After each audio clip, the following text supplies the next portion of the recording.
C'est là tous aujourd'hui le test du Ulefone Gemini. Donc c'est un smartphone qui m'est envoyé par la boutique Gearbest comme d'habitude.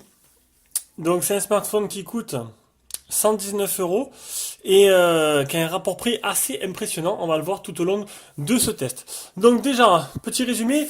Donc le concours du mois de mars est terminé. Donc le gagnant a été tiré au sort ce matin, il a été donné sur la vidéo du jeu concours dans les commentaires et a été contacté, il a répondu donc c'est bon. Donc maintenant, on passera au concours du mois d'avril. Le 1er avril, c'est moi qui vais le faire. J'ai déjà annoncé ce que j'allais offrir, mais bon, voilà. Ceux-là qui le savent, tant mieux. Ceux-là qui le savent pas, je l'ai dit dans une vidéo, je le redirai pas. C'est la surprise. Donc, qu'est-ce que je peux dire d'autre? Donc, ce smartphone est à vendre à 100 boules. Voilà, 100 boules tout rond, si ça vous intéresse. C'est à côté, c'est pratique, vous économisez les frais de port. C'est dans la région de Marseille. C'est plus simple. Et puis voilà, je crois que c'est bon, je crois que j'ai tout dit. On va passer au test et directement aux caractéristiques. Pas ces caractéristiques, je voulais parler de la FAQ du mois de mars. J'ai fait une petite FAQ, une petite vidéo dans la voiture qui a plutôt bien fonctionné, les gens étaient assez contents. Donc du coup, je referai ça tous les mois. C'est pas la peine de faire ça toutes les semaines, j'aurai peut-être pas assez de questions. J'ai déjà commencé à répertorier des questions qu'on m'a posées. Donc n'hésitez pas si vous avez des questions sur nous, sur la team Esprit Nugen, sur comment on teste, comment on fait, sur notre mode de test, sur tout ce que vous voulez. On répondra à tout. Tout ça dépendra quand même, je sélectionnerai quand même les questions qui sont pertinentes. Donc vous pouvez poser vos questions, vous les mettez en dessous de n'importe quelle vidéo qu'on a de nous, je les note de côté et je les ressortirai à la FAQ du mois d'avril. Allez, on passe aux caractéristiques maintenant. Donc ce Ulefone Gemini, alors on a un écran 5,5 pouces en Full HD, un processeur 6737T cadencé à 1 Go 5, c'est un quad-core, Android 6.0, 3 Go de RAM, 32 Go de ROM, et en même temps, faudrait que je vous dise, et une carte jusqu'à 256 Go, ça je l'ai trouvé de suite, pas perdu de temps. Une caméra avant de 5 mégas interpolé 8, et à l'arrière c'est double caméra, 13 et 5 mégapixels avec flash. Donc le GPS, le GLONASS, le capteur d'empreinte qui se trouve à l'avant, c'est un bouton physique qui fait capteur d'empreinte, on verra tout à l'heure s'il marche bien. Dual SIM, on va ouvrir tout à l'heure le port SIM pour voir un peu comment ça se passe dedans. Et pour les bandes 2G, 3G, 4G, 800, 900, 1800, 2100, 2600. Donc du coup 100%, 100%, 100% compatible bande française, sauf la 700. Mais comme je vous ai déjà dit, la 700 c'est de très peu répandu, ça se fait petit à petit, et pendant ce temps, il n'y a que Free et Bouygues qui ont commencé à se lancer dans cette bande-là. Donc niveau batterie, c'est du 3250, j'ai les mesuré, on verra bien ce que ça donne en réalité. Allez, les caractéristiques sont terminées, on passe maintenant au design. Design de l'appareil, on éteint l'écran. Donc un écran 5.5 devant, on verra ça après. Le haut-parleur de tête, l'appareil photo frontal, il doit avoir le capteur de proximité, on verra où il est placé tout à l'heure.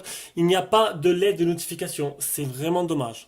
En bas, on a un bouton physique qui est aussi un bouton qui cache aussi le capteur d'empreinte. Donc c'est un bouton physique, ce n'est pas un bouton tactile. Ça veut dire que si vous laissez appuyer, ça ne déverrouille pas. Il faut appuyer et laisser appuyer pour déverrouiller. Voilà. En dessous, donc il ressemble beaucoup, on va me dire, au Samsung. Samsung Galaxy S6, S7, il reprend un peu la forme, voilà. Pas énormément, mais il reprend un peu la forme. Donc en dessous, on a le haut-parleur, le micro, le port de rechargement, donc c'est pas du type C. Sur le côté, on a un contour tout en métal, bouton power, bouton volume plus moins. Au-dessus, le port jack. Et ce côté-là, on a un raccourci appareil photo qui est c'est très sympa ça. Ça c'est très rare. Et Ulefone le met souvent sur un téléphone, mais c'est très rare. Et du coup, on clique dessus quand le téléphone est allumé, ça ouvre directement l'appareil photo et permet de prendre des photos avec. Le tiroir SIM, donc, une micro SIM d'un côté, et de l'autre côté, c'est ou une nano SIM ou une carte SD. Donc, il faudra choisir ou l'un ou l'autre jusqu'à 256 Go. Je les répète. Donc, un design unibody, donc la batterie n'est pas accessible. Pas mal. Niveau poids, niveau taille, on va le faire de suite d'ailleurs. C'est dommage. J'étais dessus. Hop, on revient sur le poids et la taille, qui sont un peu plus bas. Là. Donc, 115,45 sur 7,68 sur 8,7 mm d'épaisseur. Et le poids, il pèse 185 grammes. Donc un smartphone très bien fini, bonne prise en main. On peut voir qu'il est tout en métal à l'arrière avec deux bandes en plastique sur le côté. double flash. Oui, non, oui, un double flash LED et un double appareil photo qui permettra un peu des effets de profondeur. On verra ça tout à l'heure. Bon, après, bon, il faut vraiment. Je comprends pas cette mode, mais bon. Après, pour ceux-là qui ont l'utilité, ça fait vendeur, quoi. Je te vends un téléphone et les double appareils photo, ouah, c'est trop bien et tout. Mais bon, c'est pas extraordinaire, je trouve. Donc voilà, niveau design, plutôt sympa, un peu passe-partout. Si vous avez vu le déballage, vous avez pu voir la boîte, un peu ce qu'il y avait dedans. On passe à l'écran, donc un écran pas mal. Franchement, un écran vraiment joli. On a de belles couleurs, on va voir ça de suite. Donc un écran 5.5 en Full HD qui est apparemment 2,5D il y a quelques mois. Ça a l'air un peu arrondi sur le côté. Mais franchement, un écran franchement magnifique. Magnifique, très doux au toucher, très sensible et vraiment bien calibré. Et ça, c'est le top. Donc une protection d'écran sur l'écran, je n'en sais rien. C'est pas précisé. Par contre, on va aller voir quand même. Normalement, c'est pas précisé sur l'écran. Display. Corning, ah, excusez-moi, c'est marqué Corning Gorilla Glass 3. Donc voilà, il y a du Gorilla Glass 3 pour cet écran pour protéger des chutes et des rayures. En plus de ça, il est donné avec un film transparent collé directement d'origine dessus. Mais vous, je vous engagerai à mettre un verre trempé en plus. Il y en a qui trouvent ça inutile. Moi, pour moi, le verre trempé, c'est indispensable à chaque téléphone. Ça m'a sauvé la mise du Honor 8 plusieurs fois. On va faire maintenant le Miravision. Donc niveau activité, pas de problème. L'écran, il est superbe. Là, il y a un truc qui se met à jour. Je sais pas ce que c'est, mais je sens que je vais galérer quand je dois faire le test. Je vais devoir attendre. Du coup, ça va me gêner. C'est pas pratique du tout. Donc, le Miravision. Donc, le Miravision scié, donc c'est le température de couleur. Vous pouvez changer plus ou moins foncé ou sombre. On va pas s'éterniser là-dessus. Je le montre à chaque fois. Ça vous permet un peu de modifier aussi le contraste dynamique. On peut voir la différence. Tac, avec, non, sans et avec. On peut voir que c'est plus joli déjà. Après, est-ce que franchement c'est utile? Écoutez, il est là, vous pouvez l'utiliser ou pas. C'est vous qui voyez. Si vous voulez régler à votre façon. Le screen touch test. Donc je l'ai mis depuis pas longtemps. Il est là. Donc c'est simple, il suffit de voir si l'écran il n'a pas de problème. Donc là, nickel. Pas de souci. Et on va faire le display tester. Voir entre autres s'il a des fuites de lumière, des pixels morts, des LED, des bandes à LED qui apparaissent sur le côté. On peut voir que c'est plutôt joli. Il n'y a pas de fuite de lumière, les couleurs sont très jolies, très bien reproduites. Là, Ulefone a vraiment mis un très bel écran. J'ai jamais. Ulefone, j'ai toujours été convaincu par leur modèle. À part le futur, qui a été une catastrophe, mais ça c'est voilà, ça c'est une défaut de conception. C'est vraiment dommage d'avoir vendu un téléphone qui avait un avenir radieux devant lui. C'est sûr que je me serais coupé les ongles, ça aurait été plus simple. Donc c'est du 5 touches. 5 touches et les photos réelles. On va s'approcher un peu, tac.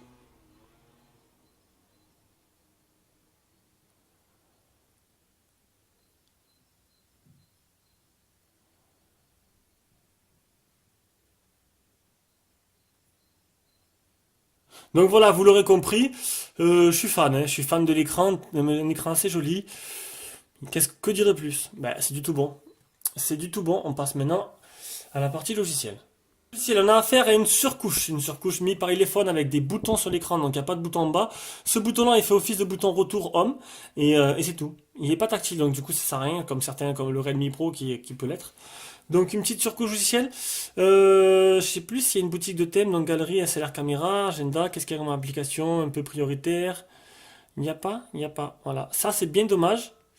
C'est bien dommage, il n'y a pas de thème. On ne peut pas changer le thème, et ça, ah si, ici. Fond d'écran, ah mais celui-là, c'est plutôt sympa. Ça met en valeur un peu plus l'écran. Donc des widgets, des thèmes, si voilà, donc il y a plusieurs thèmes disponibles qui permettent de changer l'interface. Ça mérite d'être là, c'est plutôt sympa. Moi j'aime bien un peu modifier ma sauce. Chacun verra midi à sa porte après. Après, niveau Android. Android, on a du 6.0 avec une mise à jour d'attendue et je ne sais pas. Donc on va voir s'il y a une mise à jour disponible d'ici là. Voilà, votre appareil est à jour. Donc est-ce qu'il va passer sous Nougat? J'en sais rien du tout. Et niveau des options de la ROM, on a on a le capteur d'empreinte, donc je vais le montrer de suite. Voilà. Vous laissez appuyer. Vous avez vu, c'est vraiment rapide. Oui, là, c'est vraiment déverrouillé, regardez. C'est super rapide. Et il marche à 360 degrés. Vous pouvez laisser sur le côté. Franchement, là-dessus, le top. Et ce bouton-là, qui amène directement à l'appareil photo. Regardez. Donc voilà. Donc niveau logiciel, c'est un sans faute. Moi, ça me plaît. Il n'y a aucun problème. C'est réactif, c'est fluide, c'est joli, c'est personnalisable. Et c'est tout ce qui me plaît. On va quand même aller voir. J'ai oublié de voir. Ah, assistant intelligent. Donc assistant intelligent. Navigation barre, ça vous permet de modifier la navigation barre. Donc vous pouvez la supprimer ou pas. Elle peut être cachée. Make recent as menu, c'est quoi? Mettre les récents au menu. Alors, je sais pas ce que ça veut dire. Et on peut modifier l'ordre.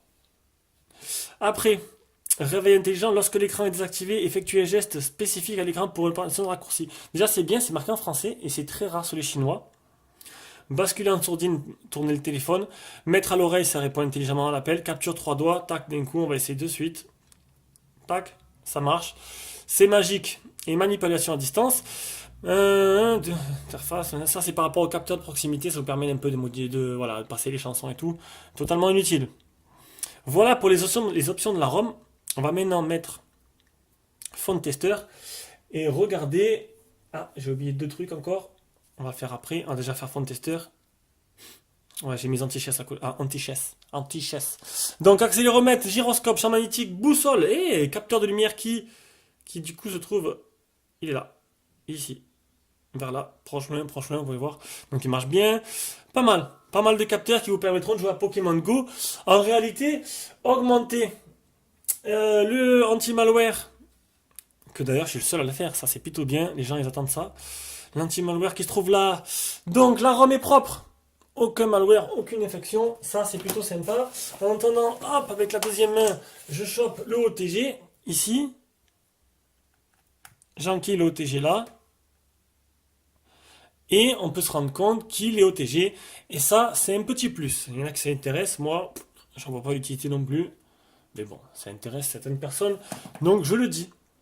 Donc, eh bien, écoutez, niveau logiciel, c'est encore un sans faute. Et c'est plutôt pas mal. Performance de l'appareil. Alors, le Antutu 39571, donc c'est du processeur moyenne gamme. Mais pour moi, voilà, c'est un processeur, voilà. Moi, 40-50 000, moi, ça me convient très bien. J'ai pas besoin d'avoir plus. 3 Go de RAM. La config qui est là pour 100 euros, pour moi, téléphone parfait. Il me conviendrait pour tous les jours. Et pour tout le monde, je pense. Pas besoin d'avoir du S7, du S8. Pas besoin, peut-être pour la partie photo, peut-être, mais niveau, voilà, pour appeler, téléphoner, pour faire quelques jeux, ça suffit largement, quoi.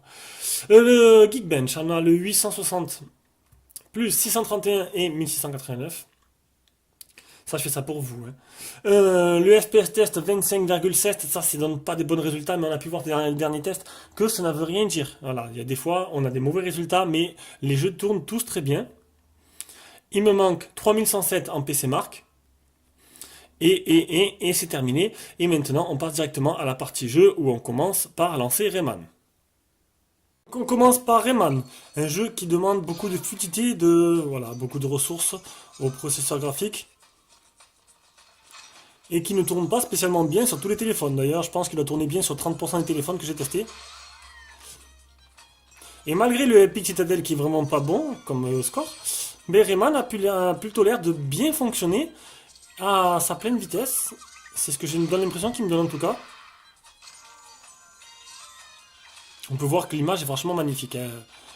Il n'y a rien à dire sur la qualité de l'écran. Je ne reviendrai pas dessus. Ah, c'est sûr que si je regarde le Honor 8, on va pas regarder l'écran, ça va pas le faire. Donc ça tourne bien, pas besoin d'aller plus loin. On va passer directement à D-Trigger 2 qui se trouve ici.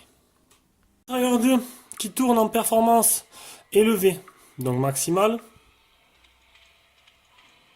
Ah, quelques ralentissements. Ah, on a pu voir quelques ralentissements. Oula, le nombre de FPS ne doit pas être très élevé, ça lag. Hein. Et c'est très rare que du Trigger 2 lag sur un smartphone quand même. Et là, on peut voir que on va réduire. Hop, on va réduire. C'est la première fois que ça fait ça, que je dois baisser les performances et voir un peu ce que ça donne. Est-ce que ah, ça a l'air de mieux tourner. Donc voilà. Ah, quand même encore quelques lags. Hein.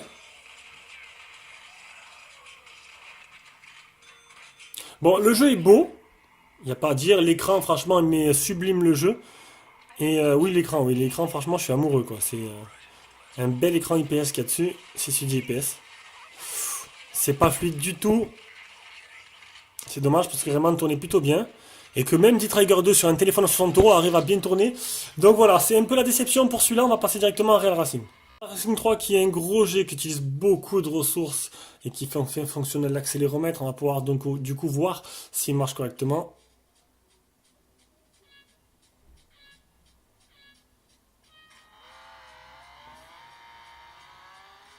Faut que je me concentre sur l'écran du téléphone et pas sur l'écran du Honor. Ça rame, sortez les pagaies, c'est pas top top, hein. Allez, on triche un peu. Uff.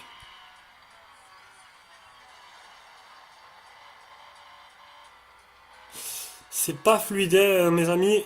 Je suis désolé pour vous, mais il souffre pas mal au niveau des jeux, ce téléphone. Manque d'optimisation, ou tout simplement processeur graphique pas assez puissant.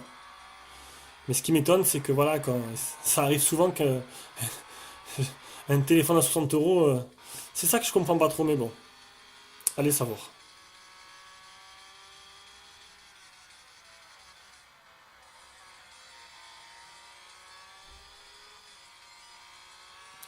Bon voilà, vous avez pu vous rendre compte un peu de ce que c'est la performance en jeu avec ce téléphone Gemini. Ce n'est pas extraordinaire, c'est loin d'être encourageant même. C'est pas moisi, comme on peut dire, mais voilà, c'est pas au niveau de ce que j'attendais de ce smartphone. On passe directement à l'appareil photo. Le logiciel, donc très très beau logiciel, bien foutu. Donc en haut vous avez l'icône flash, HDR, les paramètres. Donc 5 mégapixels, il y a une surcouche. C'est sûr que si je vais on va pas rien comprendre. Donc c'est une petite surcouche qu'il y a aussi sur l'appareil photo et c'est très très sympa, ça me plaît. Donc info GPS, détection de visage, caméra, toucher l'écran pour prendre une photo, etc., etc. Ça vous permettra de modifier à votre sauce. Un peu comme un mode professionnel. Pas autant poussé peut-être. Donc là, on a pour mettre le selfie. On a mode photo, mode vidéo, mode beauté visage. Ça, c'est le truc qui vous lisse complet, quoi. Vous ressemble à rien, c'est tout lisse. Donc, polissage, maquillage, éclaircissement, gros yeux, polissage, ça c'est bien rigolo. Mode panoramique et mode SLR qui va nous intéresser. On va prendre deux trois photos, on va voir ce que ça donne. Allez, donc on va passer maintenant aux photos. Les échantillons que j'ai pris. Donc, d'abord on commence avec le flash sur un petit cadre. On peut voir que le flash a totalement brûlé une partie de la photo. Ça, c'est bien dommage, ce côté-là. Dans le noir complet. Et là, franchement, le flash, il en jette, sauf qu'il y a beaucoup de bruit en fait sur l'image, il est beaucoup bruité.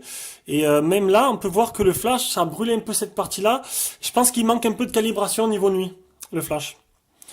Et mode DSLR, donc le mode à double appareil photo. Donc là, j'ai fait le zoom sur Yoshi. On peut voir que ça fait un petit halo flouté sur le côté. Pour moi, je comprends. Voilà, je vois pas l'intérêt de prendre des photos comme ça. Je sais pas, je kiffe pas trop. Il y a tellement d'applications maintenant qui permet de. Oula, 10% de batterie sur le nord. Faut que je bombarde, il va s'éteindre. On va le mettre à charger de suite. Plutôt un gadget qu'une réelle innovation, une réelle avancée dans la téléphonie. Pour moi, c'est voilà, enfin, pour moi, ça m'intéresse pas. Après, maintenant, ça peut intéresser d'autres. Voilà, peut-être qu'il y en a qui sont pas d'accord avec moi. Ils ont qu'à le dire. Il y a pas de souci. Donc là, pareil, j'ai zoomé sur le Mario et pas sur le Yoshi. Donc c'est censé faire un effet de flou. Ouais, bof, c'est pas extraordinaire non plus. Vous le verrez en plein écran. Une petite vidéo. Donc là, je suis plus devant chez moi. Voilà. Donc, une petite vidéo. J'étais au stade. Donc certains reconnaîtront le stade. Donc du coup, ils sauront où j'habite. D'autres ne connaîtront pas. Et puis tant mieux, parce que j'ai pas envie de le dire à tout le monde où j'habite vraiment. Donc voilà. Une petite vidéo au stade. Donc belle reconstitution de l'image. De la pelouse. C'était plutôt joli. Une photo, bah, du coup, au stade. Avec l'ombre. Voilà. Avec mon ami Anne là qui vient de se lever, qui m'a gâché la photo. Ça on verra ça après. Les photos prises lors du déballage. Et on peut voir que la qualité est quand même au rendez-vous. Hein. C'est plutôt sympa. J'ai pas exactement, je sais pas exactement ce qu'ils ont mis dedans comme appareil photo. J'aurais peut-être dû regarder comme objectif. Est-ce que c'est du Sony? Je pense que c'est du Sony. Mais bon, c'est plutôt joli, quoi. Un bon appareil photo quand même, dans de bonnes conditions, il fait de très belles photos. Donc il y a juste la nuit où ça sera un peu brûlé. Voilà, voilà. Le GPS, ah, le gros morceau, le GPS. Alors mon petit, le phone futur que j'ai eu qui me fixait mais qui perdait son chemin, ben j'ai eu peur, je me suis dit c'est pas possible, ils m'ont refait la même, ils m'ont refait une future, je me suis dit mais Ulefone, mais merde, bougez-vous le cul quoi. Voilà ce que j'ai après 10 minutes. Ah, je me dis merde, c'est pas possible, je vais pas y arriver. Si j'ai un téléphone sans GPS, comment je vais faire à le revendre? Déjà, j'ai pensé direct à ça. Je vais pas arriver à revendre un téléphone qui marche pas le GPS, surtout à ce prix-là. Donc, je me suis dit allez, je le mets dans la voiture, comme en configuration test, je pars au travail, je l'accroche, et on attend. Et bam, au bout de 10 minutes, qu'est-ce qui se passe? La magie opère. Et c'est où? C'est là. Au bout de 10 minutes. Et voilà. 21 fixés, 21 vues, 13 fixés, 4 mètres. Et il s'est mis à marcher d'un coup. Mais au bout de 10 minutes. Alors j'ai pas compris pourquoi, me demandez pas la raison. J'ai rien fait de spécial, il était sur le tableau de bord et bam, d'un coup il s'est mis en route. Donc là j'ai prié et ils m'ont entendu, les dieux du smartphone m'ont entendu et il marche. Voilà, il marche. Et c'est le principal. Et j'ai eu peur. Allez, on passe partie audio-vidéo. Qualité de communication, elle est bonne, on entend bien, on vous entend bien. Là-dessus, c'est rapide. Il y a vraiment, si vraiment ça marche pas bien, j'ai eu des téléphones où franchement le son était dégueulasse. Hein. Là, je le dirais, là, il n'y a rien à dire, c'est plutôt correct. Donc, on va écouter on va regarder un petit extrait plutôt d'une vidéo en Full HD, sur cet écran Full HD. On va enlever le son pour pas avoir de problème avec YouTube. Voilà. Donc, notre belle planète Terre. Donc, c'est un court extrait pour encore vous mentez les mérites de cet écran, qui je trouve assez joli. Donc voilà quoi. Quoi dire de plus? Bel écran, écoutez, belle qualité. C'est un régal. Voilà. Maintenant, bon, à regarder des films dessus, je pense pas, mais honnêtement, voilà. L'écran, mode love quoi. Allez, on passe quoi? Au parti son. Pour le son, on va écouter avec une musique sans droit d'auteur que j'ai pris sur YouTube.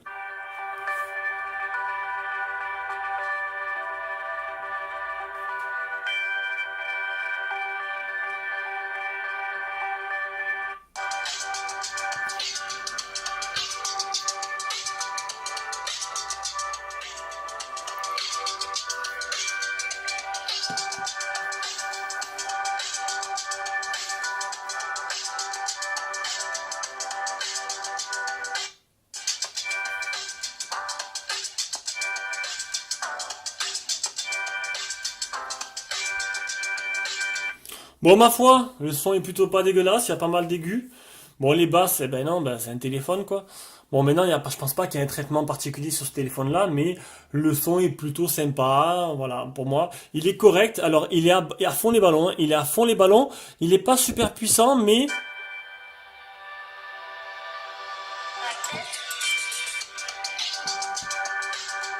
il suffira largement pour chanter sous la douche. Allez, on va maintenant faire, hop, le port jack. Et oui, il faut tester le port jack, les amis. Tac, on sait jamais. Attends, il a info contact. C'est allumé.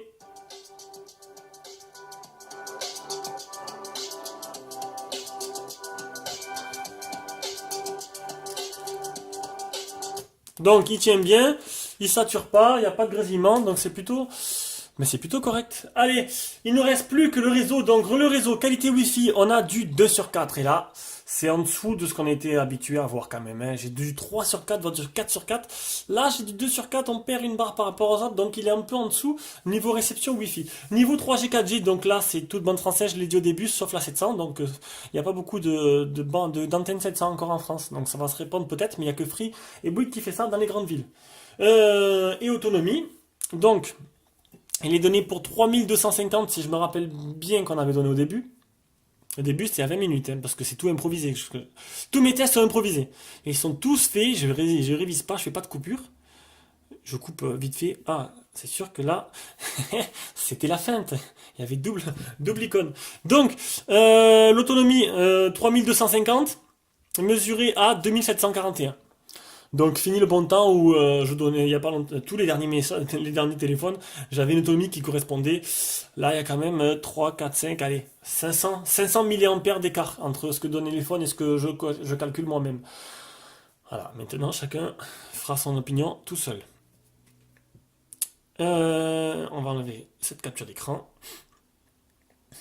Ça, c'est la capture qu'on a fait, capture 3 doigts.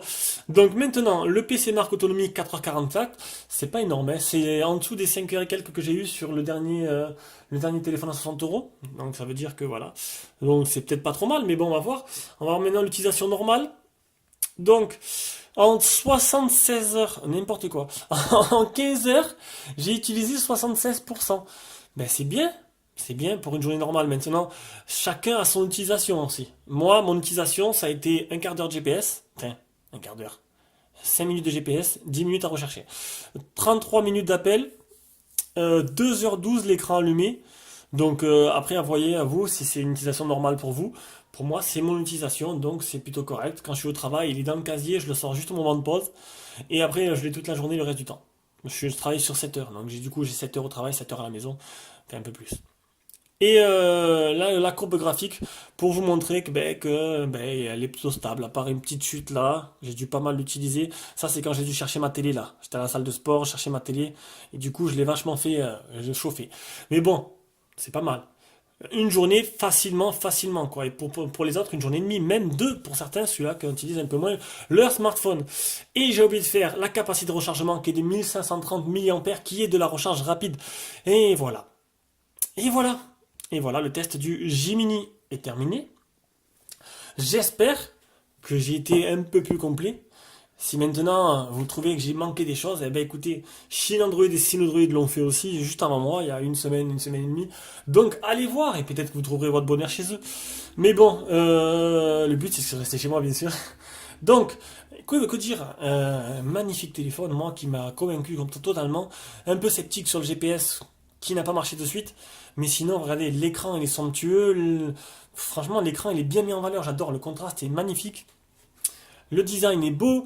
Et pour 120 euros, vous avez 3 Go de RAM, 32 Go de RAM, double appareil photo, capteur d'empreinte sur le bouton. Bon, il faut appuyer dessus pour le déverrouiller. Mais sinon, qu'est-ce que vous voulez de plus? Vous voulez quoi de plus? Parfait. Voilà. Moi, j'ai kiffé totalement. Et j'adore ce téléphone.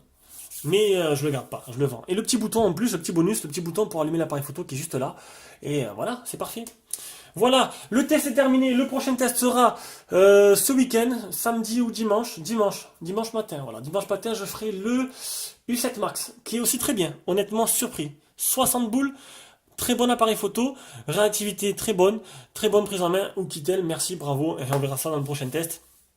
Continuez à nous suivre. Je vais faire un petit article où je vais mettre tous les téléphones qui sont arrivés, histoire de vous tenir un peu au courant. Et écoutez, bon après-midi à tous.